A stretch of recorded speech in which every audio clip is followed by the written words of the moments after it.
बिस्मिल्लाहिर्रहमानिर्रहीम। Dear students, अस्सलाम वालेकुम। बेटा, आज हम चैप्टर नंबर 13 में लेक्चर नंबर 10 जो बड़ा एक मेन आर्टिकल है व्हीट स्टोन ब्रिज, बुनियादी तौर पे इसके अंदर आप कर्च ऑफ रूट्स का इस्तेमाल करते हैं और उसकी एप्लीकेशन लेके सर्कल्स को क्या करते हैं, स्टडी करते हैं। तो बेसिकली ये जो व्हीट स्टोन ब्रिज है ये एक हमारे साइंटिस्ट हैं चार्ल्स व्हीट स्टोन, उनके नाम से मंसूब इसको हम व्हीट स्टोन कहते हैं। ब्रिज बुनियादी तौर पे सर्किट को कहा जाता है, तो लिहाजा व्हीट स्टोन ब्रिज का मतलब ये होगा कि चार्ल्स व्हीट स्टोन के नाम से बनाया जाने वाला सर्किट का नाम है व्हीट स्टोन ब्रिज। इस सर्किट में हम क्या चीज़ मालूम करते हैं, हम किसी भी वायर की अननोन रेजिस्टेंस मालूम कर सकते हैं। To find the unknown resistance of a given wire, हम किसी दी हुई वायर की अननोन रेजिस्टेंस मालूम कर सकते हैं। इसको मुख्तलिफ और एप्लीकेशन के अंदर भी इस्तेमाल किया जाता है, जिसका जिक्र हम लास्ट में जाके करेंगे। ये बुनियादी तौर पर 4 रेजिस्टेंस का एक सर्किट है जिसमें 4 मुख्तलिफ ओम इस्तेमाल किए जाते हैं। जैसे ये नज़र आ रहे हैं कि यहाँ से एक R1 है, ये आपके पास R2 है, ये R3 है और ये क्या है R4 है। ये 4 रेजिस्टेंस पे मुश्तमिल हमारा एक सर्किट है। इस सर्किट को हम लोग क्या कहते हैं, व्हीट स्टोन ब्रिज कहेंगे। इसमें 4 रेजिस्टेंस में से 3 रेजिस्टेंस ऐसी होती हैं जिनको हम नॉन रेजिस्टेंस का नाम देते हैं। इट मीन्स R1, R2 और R3, ये 4 फॉर्म में से जो पहले 3 ओम्स हैं, ये 3 ओम्स हैं, इनको हम नॉन वैल्यूज़ के तौर पे लेते हैं। और जो हमारी अननोन वैल्यूज़ होती है वो किस में इस्तेमाल की जाती है, R4 में, यानी जिसकी कीमत हम मालूम करना चाह रहे होते हैं। फिर इसमें अहम बात यह है कि इस सर्किट की कौन सी कंडीशन इसको फाइनल आउट करती है। तो थोड़ा सा हम थ्योरी पहले क्लियर करेंगे, फिर आगे बढ़ते हैं। सबसे पहली बात यह है कि जब आप लोग इस सर्किट को डिज़ाइन करते हैं तो इसके अंदर 4 टर्मिनल इस्तेमाल होंगे, A, B, C, D। In 4 terminal के दरमियान हमारे जो 4 ओम हैं उनके ऊपर 4 रेजिस्टेंस है, R1, R2, R3 और क्या होगा, R4। 2 अपोजिट टर्मिनल के ऊपर हमने बैटरी देनी है, 2 अपोजिट टर्मिनल के ऊपर हमने गैल्वानोमीटर देना है।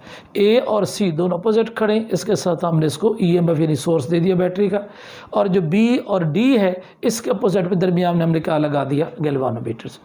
जब आप लोग इस सर्किट को ऑन करते हैं तो मैं अपनी बैटरी के मुताबिक देखूं तो करंट का फ्लो कन्वेंशनली इस तरफ से जाएगा और जब A टर्मिनल पर पहुंचेगा तो करंट जो है वो उस ब्रिज में के ऊपर से गुजरेगा।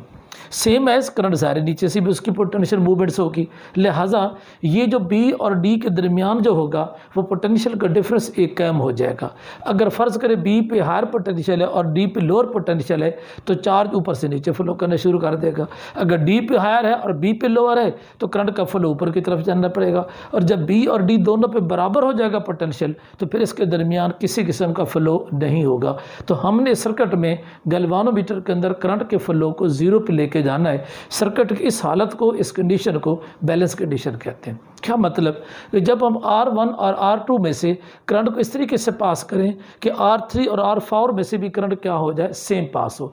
जब ऊपर की वायर्स में से ऊपर से नीचे से बराबर करंट पास होगा तो डेफिनेटली B और D के ऊपर पोटेंशियल की मिकदार क्या होगी, सेम। इस कंडीशन को कौन सी कंडीशन कहते हैं, बैलेंस कंडीशन।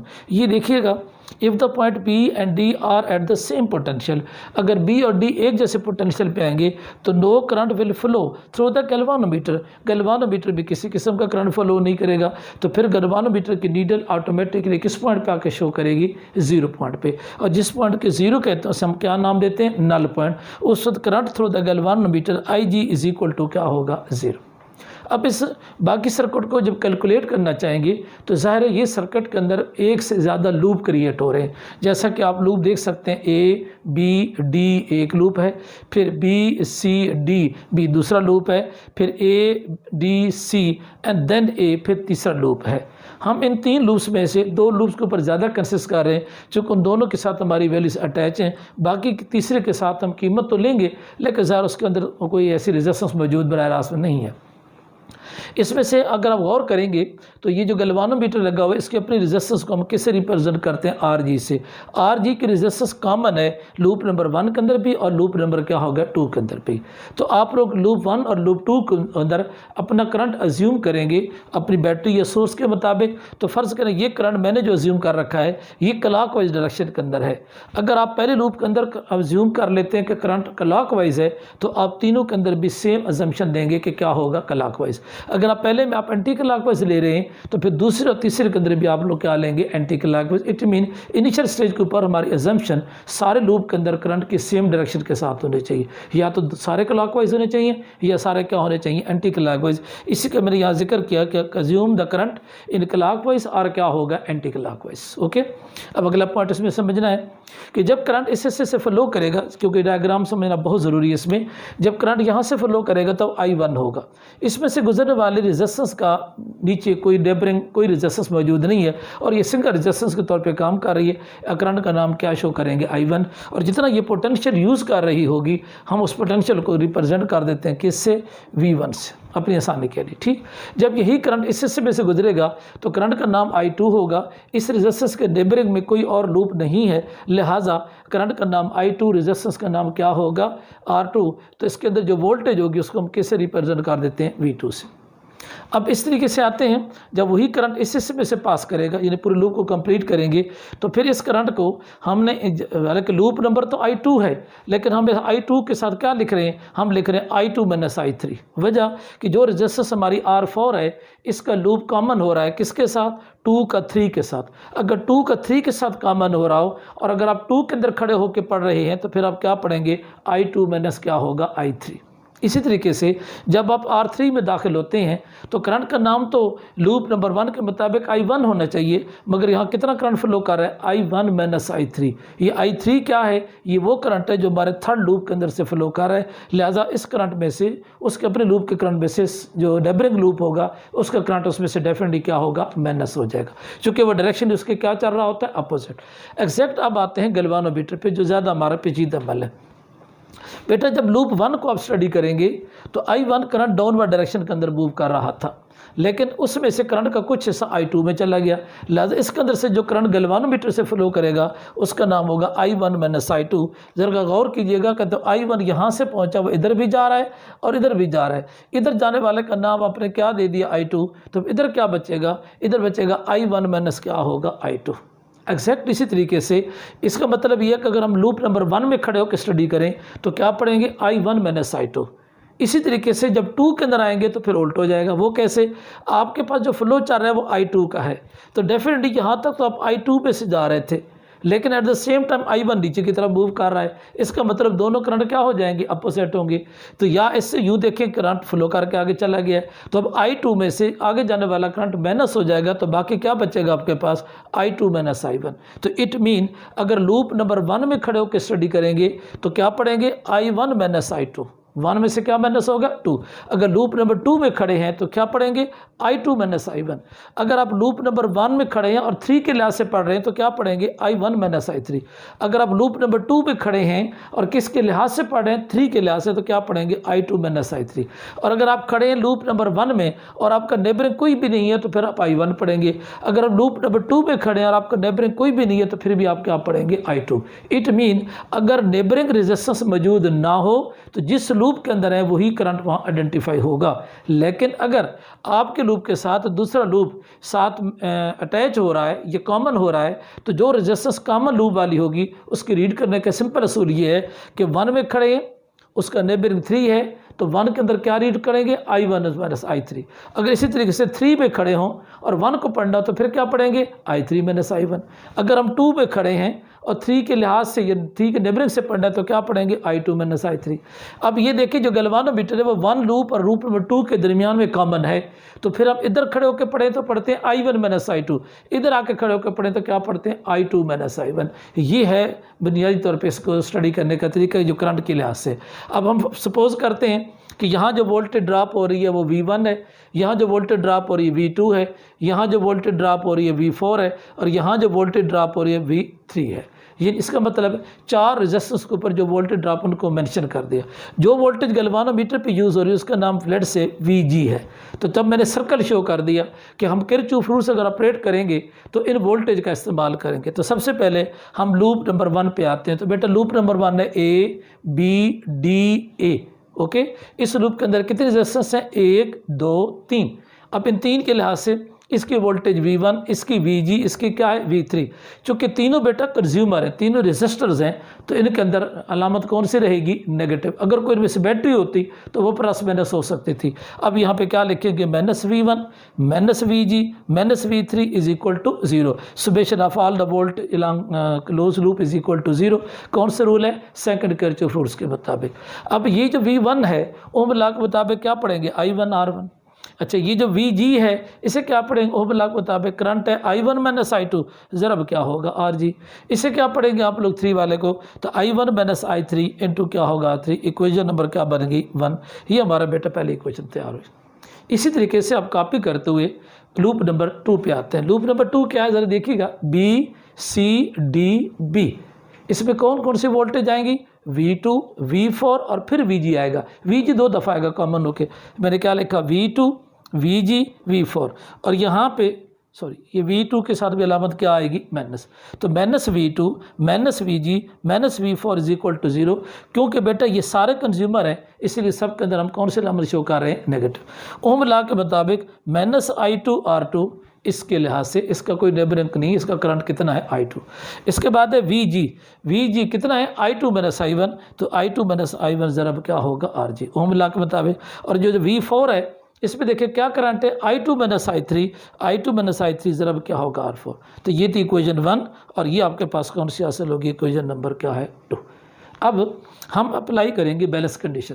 बैलेंस कंडीशन ये कहती है कि जब B और D पे पोटेंशियल सेम हो जाएगा तो गैल्वानोमीटर में करंट क्या होगा? 0। अब गैल्वानोमीटर के करंट को या तो हम लिखते हैं I1 - I2 या क्या लिखते हैं? I2 - I1। तो जिसको भी हम लिखें तो हम लिख सकते हैं कि I1 - I2 या I2 - I1 is equal to क्या होगा? 0। तो जब बेटा I1 - I2 0 होता है तो डेफिनेटली I1 और I2 दोनों क्या होंगे? बराबर होंगे। इसका मतलब इन क्वेश्चंस को हल करने के लिए हम आगे क्या करेंगे कि I2 की जगह या I1 पुट करेंगे या I1 की जगह क्या पुट करेंगे? I2। ये आपका अपना चॉइस है, जिस तरीके से भी आप लोग उसको हल कर सकते हैं। तो हम यूँ करने जा रहे हैं कि हम I2 की जगह क्या पुट करेंगे? I1 और I1 को I1 ही रिमेन करेंगे या सेम रखेंगे। इक्वेशन नंबर 1 सबसे पहले यहाँ when I1 is equal to I2 then equation number 1 becomes. मैंने कहा ना 1 को 1 रखना है, 2 को 1 बनते जाना है। अब इस इक्वेशन को मैं यहाँ लिखता हूँ, ये देखें I1 R1, फिर क्या लिखा? I1 - I1 यानी इस I2 की जगह को ऊपर जरा गौर से देखें, इस I2 की जगह पे क्या पुट कर दिया हम लोगों ने? I1। ये सामने हमारे रिजल्ट आएगा। बाकी में क्या है? I1 - I3 इज इक्वल, बाकी कोई चेंज नहीं है।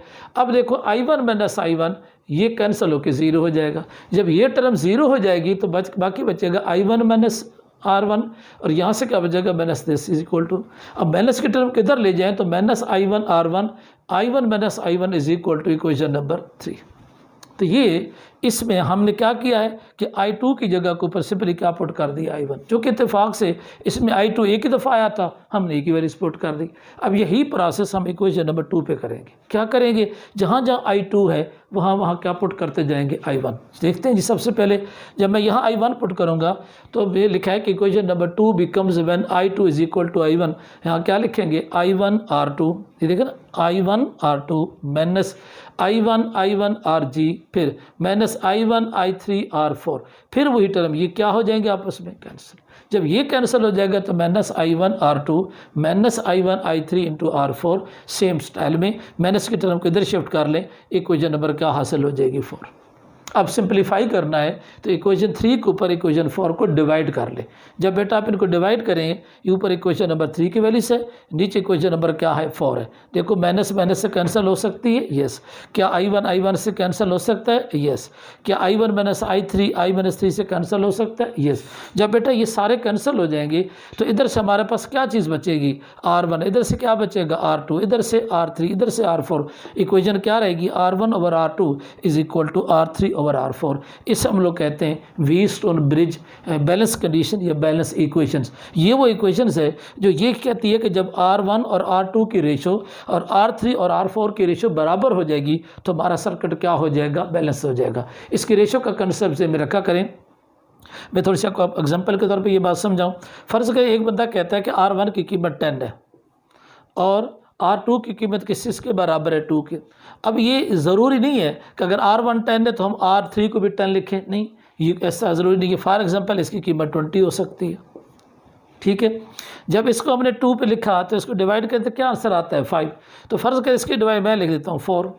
अब देखो क्या 10 और 20 बराबर हैं, क्या 2 और 4 बराबर है, नहीं बराबर। अगर 10 को इससे डिवाइड करें तो क्या आंसर आता है 5 और इसको डिवाइड करें तो क्या आंसर है 5। क्या रेशो बराबर है? यस। इसका मतलब ये है कि जब रेशो बराबर हो जाएगी तो सर्किट किस हालत में चला जाएगा? बैलेंस। और बैलेंस सर्किट को प्रैक्टिकली अगर हम देखेंगे तो गैल्वानोमीटर में करंट क्या होगा? 0। और गैल्वानोमीटर की जो नीडल है वो 0 पे आके प्रैक्टिकली प्रूव करेगी कि हमारा सर्किट किस पॉइंट पे खड़ा है? नल पॉइंट पे। और ये जो नल पॉइंट है यही इसकी कौन सी कंडीशन होती है? बैलेंस कंडीशन होगी। ओके, इसका मतलब इस समझ में आ गया होगा कि ज़रूरी नहीं कि R1 R3 के बराबर होना चाहिए या R2 R4 के बराबर चाहिए, बल्कि बराबर ये होना चाहिए कि इसको जब डिवाइड करें इसकी रेशो और इसकी रेशो दोनों बराबर होने चाहिए।